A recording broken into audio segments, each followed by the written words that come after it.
Alain Touraine a fait une très brillante présentation de ses hypothèses. Beaucoup de choses qu'il a dites, je suis maintenant d'accord avec lui, et je me critiquerai personnellement sur les positions que j'avais au moment où on avait fait un débat un peu chaud sur mon livre La mutation de la classe ouvrière, et vous m'aviez reproché à juste titre de ne pas avoir cité le livre de Serge Mallet, et je pense que vous aviez raison de me critiquer. Parce que nous sortions de mai 68, et mai 68 n'était pas le retour du mouvement ouvrier, en ce sens vous aviez raison. Mai 68, c'était autre chose.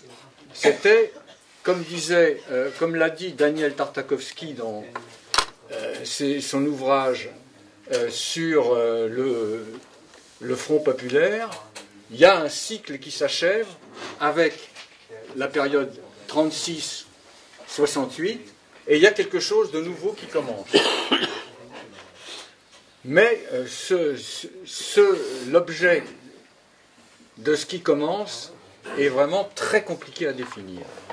Donc, tout ce que je peux faire personnellement, c'est lancer des hypothèses, mais avec des risques d'erreur, bien entendu. Donc, je voudrais d'abord revenir sur cette manière dont Marx parlait, en tout cas, des mouvements sociaux, ou des révolutions plutôt, en France, où, par peur du présent, les militants, en quelque sorte, craintifs vis-à-vis du présent et du futur, ont recours à des représentations d'autres révolutions et finalement ne nomment pas ce qu'ils sont en train de vivre. Et c'est à mon avis le problème aujourd'hui. C'est-à-dire qu'il y a quelque chose d'innommé, et j'allais dire d'innommable, il y a quelque chose d'innommé dans ces mouvements sociaux qui, d'une certaine manière, et je serai d'accord avec vous sur ce point, ne représentent pas du tout la période mouvement ouvrier, patronat, acteur central et adversaire central, enjeu unique pour toute la société. Ça, on ne le retrouve pas. Donc, société fragmentée, mais pour moi, je pense, société qui trouve une nouvelle unité problématique dans cette fameuse révolution informationnelle. Alors, Castells, de son côté, a passé beaucoup de temps sur cette notion, moi aussi, et je remarque que Castells a beaucoup lutté contre le déterminisme techniciste, sans toujours s'en libérer, et moi c'est pareil. On a beaucoup de mal, finalement, à saisir ce qu'il y a de neuf dans les nouvelles technologies de l'information. Pour moi, le neuf, c'est le mot information. Je vais y revenir. Mais, en même temps, on n'arrive pas à définir les acteurs qui sont en quelque sorte les mêmes depuis ce que vous avez très justement appelé les révolutions de 89. On pourrait rajouter les révolutions oranges dans les pays de l'Est, jusqu'au mouvement des indignés aujourd'hui. À la fois énorme diversité, et pourtant on retrouve quelque chose qui déjà se développe en mai 68, c'est la montée d'une catégorie sociale qui est les jeunes diplômés, à la fois étudiants, impétrants, chômeurs involontaires. Donc, toujours en cherchant à aller plus loin dans la différence et en même temps dans la ressemblance, on peut se demander si finalement cette catégorie sociale serait une classe moyenne, où ce seraient ceux qui sont victimes non plus du rapport entre le capital et le travail, mais du rapport entre les inclus et les exclus. Tout ça, ce sont des tentatives, mais à mon avis, des tentatives qui ont échoué. Dans la mesure où la classe moyenne, c'est par définition même une anti-classe. C'est une classe qui n'a comme seul pendant positif que l'hypothèse d'une sorte de promotion sociale qui rendrait un pôle majoritaire, comme pendant la période des Trente Glorieuses, promotion sociale qui aujourd'hui est complètement contredite par la vague de précarisation du travail intellectuel. Et ça, c'est quelque chose, moi, que j'ai pas mal développé dans mes derniers livres, ça me semble très important, parce que aussi vite je parle de précarisation, aussi vite, pour aller plus loin, je me heurte à une difficulté. Précarisation, je dis, bon, alors dans ce cas-là, prolétarisation. Est-ce qu'on peut parler d'une prolétarisation de tous ces jeunes qui, d'Égypte en Tunisie et ensuite en Europe, vont, à l'occasion de cette révolution technique, utiliser ces nouveaux moyens pour ouvrir des espaces publics qui leur étaient fermés, pour se rendre visibles politiquement. Alors, d'une certaine manière, de Maïdan jusqu'à la Porte du Soleil à Madrid, c'est la même flambée. Je parle du premier Maïdan. Et en même temps, on a plein d'objections qui nous viennent à l'esprit. C'est-à-dire, comment peut-on parler de la même manière? Je sais qu'il y a eu déjà quelques contacts qui ont été tentés entre les indignés espagnols et les indignés, entre guillemets, d'Ukraine. Et ces contacts ont été très négatifs. Les gens ne se comprenaient pas. Parce que les jeunes Ukrainiens, les jeunes diplômés, à la fois se rebellaient contre la corruption des oligarques, etc., mais en même temps, ils semblaient beaucoup plus intéressés par une orientation libérale que par une orientation antilibérale contre les banques, etc., en tout cas en Ukraine, ce qui n'est pas le cas actuellement, par exemple, dans les mouvements de l'ancienne Yougoslavie, où on a eu, pour reprendre un terme de Touraine, des mouvements sociaux. Et sur ce plan, j'ai d'ailleurs une question à poser à Touraine, parce que vous semblez d'accord avec quelqu'un dont j'ai fait la connaissance grâce à vous, Geoffrey Players, qui montre que ces mouvements sociaux ne sont pas seulement culturels aujourd'hui, ils sont à la fois culturels et matériels. Et ça, c'est la grande différence avec la période antérieure. C'est-à-dire qu'ils concernent à la fois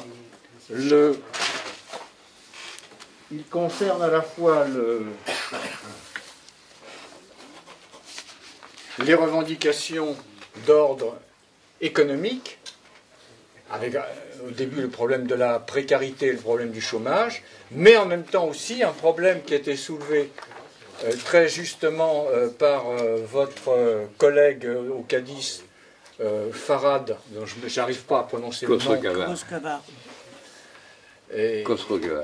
Khosrow-Khavar.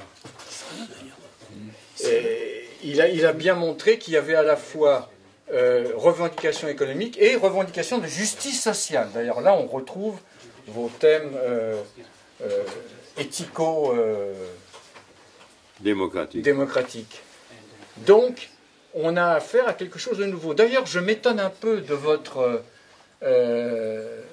négation à propos de s'agit-il de nouveaux mouvements sociaux aujourd'hui, dans la mesure où j'ai lu attentivement la préface que vous faites au livre de Geoffrey Players, et où là, vous sembliez prendre de manière très positive les hypothèses optimistes de Geoffrey sur le fait qu'il y a réellement de nouveaux mouvements sociaux. Donc, je laisse de côté l'exemple de 1995, mouvement corporatiste, mouvement non corporatiste, etc. Ça peut se discuter. Par contre, il y a un certain nombre de mouvements qui se développent dans le monde entier et qui vont donner finalement à la fois cette force à l'action des jeunes diplômés et en même temps une difficulté à les analyser. En effet, on peut se demander aussi si le mouvement de mai 68 n'est pas le dernier grand mouvement de grève générale avec occupation des locaux dans le monde. Il y a eu des grèves, il y a eu la grève de 95, mais c'était uniquement la SNCF et les enseignants.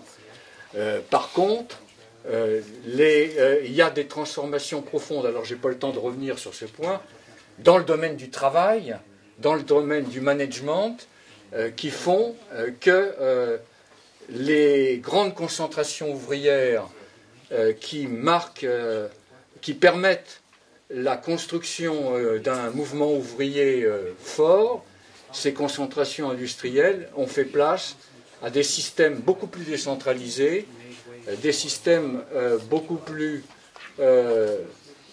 comment dirais-je, beaucoup plus soft d'une certaine manière, moins hiérarchisés, où la décision verticale est remplacée par une obligation de résultat avec une pression subjective extraordinaire sur les travailleurs.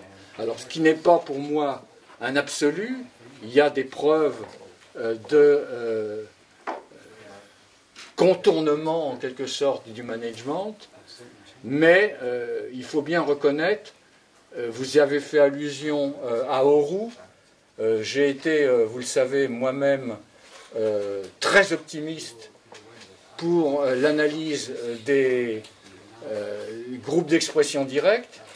Je me souviens, on avait fait des réunions avec Daniel Linhart. Daniel Linhart me disait, mais tout ça, c'est pas vrai. Ton exemple est absolument pas représentatif. Les groupes d'expression directe, c'était un échec.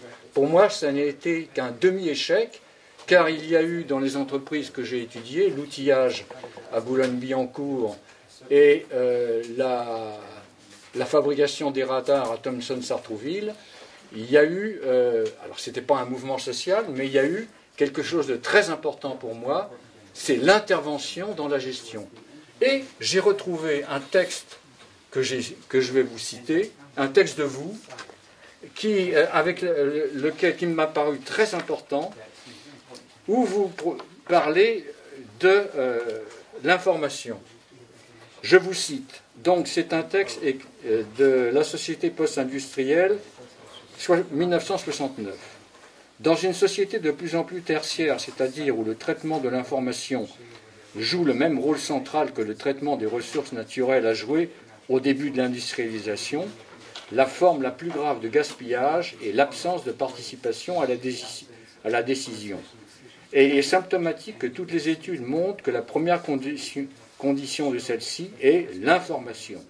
Être informé, ce n'est pas seulement savoir ce qui s'y passe, mais connaître le dossier, les raisons et les méthodes de la décision, et non pas seulement les faits allégués pour justifier une décision. C'est pourquoi les syndicats ou les comités d'entreprise demandent à examiner le bilan de l'entreprise et à connaître l'évolution des diverses catégories de revenus. L'information est en fait accès à la décision.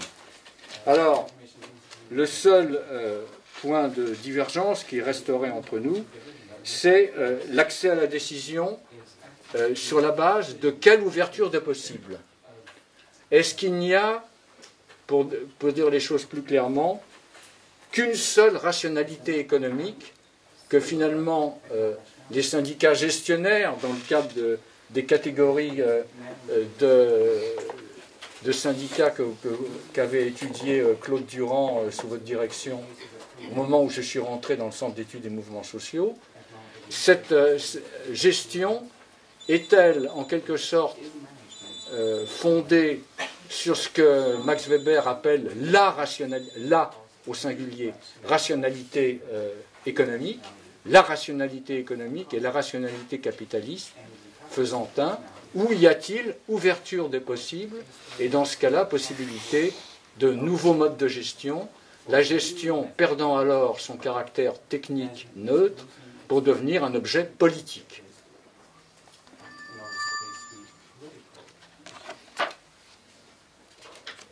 Je ne veux pas être trop long parce que j'ai encore combien de temps? Attends encore 6 ou 7 minutes. 6 ou 7 minutes. Oui, alors, donc je voulais insister sur ma conception de la révolution informationnelle. Le plus important que j'ai à dire, c'est que la révolution informationnelle est pour moi opposée à une évolution.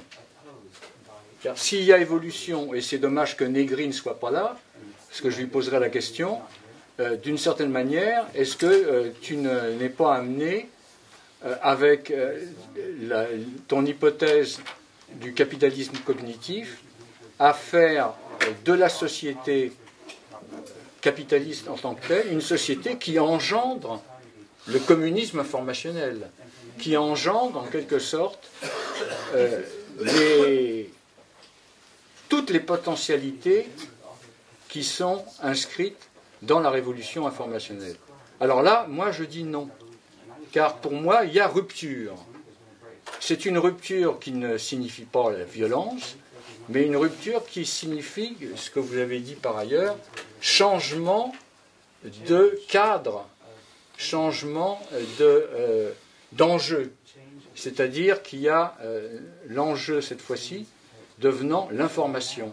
Mais l'information supposant pour moi une ouverture des possibles, et donc, pour dire les choses plus concrètement, une ouverture entre une politique économique et une autre, une ouverture entre un type de gestion et un autre, etc. C'est là que les choses doivent être discutées. Par exemple, pour mon ami Farad, j'ai remarqué qu'à un moment de sa démonstration, que par ailleurs je trouve très intéressante, sur les révolutions arabes, il dit le problème, c'est de retrouver un capitalisme assagi. Peut-être a-t-il raison, mais il faut poser la question. Est-ce qu'il s'agit simplement de retrouver un capitalisme assagi, ou bien est-ce qu'il est dans le ressort même du capitalisme d'arriver à ce que vous avez décrit très justement, à un capitalisme financier qui se contente pas d'exploiter les travailleurs manuels, le prolétariat industriel, mais qui passe à la moulinette tous les travailleurs intellectuels, y compris, je dirais, même les cadres et les directeurs d'entreprise, au nom, comme vous l'avez dit, d'une logique du profit. Voilà un peu la question que j'aurais à poser. C'est toujours pour la même raison, parce que j'attache une grande importance à l'idée que ce n'est pas une évolution, ce n'est pas une révolution purement technique. La révolution de l'information sur le plan technique n'est pas un déterminant des acteurs. Je pense que vous serez d'accord avec moi. J'ai remarqué d'ailleurs que déjà à l'époque des hypothèses de Serge Mallet sur la nouvelle classe ouvrière, vous aviez toujours gardé une position relativement critique, à la fois d'accord sur l'essentiel, mais vous méfiant beaucoup de tout ce qui pouvait paraître une sorte de subordination, en quelque sorte, d'une orientation de l'action, une subordination à un niveau technique. Niveau technique, comme si l'automation, en quelque sorte, devait donner, ce qui était un peu l'hypothèse de Mallet, un grand mouvement autogestionnaire fondé sur le rôle majeur des travailleurs intellectuels. Alors là aussi, il y a nécessité, pour définir la révolution informationnelle, à la fois de saisir ce qu'il y a d'essentiel dans les potentialités technologiques, et en même temps bien voir que c'est une révolution qui n'est pas un aboutissement, mais qui est une ouverture simplement de possible, de potentialités contradictoires. C'est ce qui fait, là j'ai pas le temps, mais je l'ai développé dans mon texte écrit, par exemple, qu'on a ce mouvement tellement bizarre, tellement bigarré, de la lutte pour les logiciels libres. La lutte pour les logiciels libres, notamment chez les anglo-saxons et les américains, on retrouve pêle-mêle des libertariens et des gens qui sont pour le socialisme et le communisme, et qui luttent pour la liberté de la création informationnelle. Mais ils luttent pour cette liberté de la création informationnelle en même temps dans un cadre extrêmement difficile à préciser, à définir de manière rigoureuse. Parce que l'utile en fonction d'une logique d'intérêt ou en fonction d'une logique du partage, une logique non marchande, etc. Bien difficile parfois à différencier. Voilà quelques éléments un peu en vrac que je voulais vous présenter en vous disant encore combien je suis content que vous soyez là, parce que j'ai un souvenir personnel. Je vous rencontre au Quartier Latin en mai 68, au carrefour de l'Odéon, et c'est le début de la grève générale. Et alors je lui dis, je viens vous voir et je vous dis, vous voyez, j'ai raison, c'est le retour du mouvement ouvrier. Et je pense que j'avais eu tort. Merci Jean.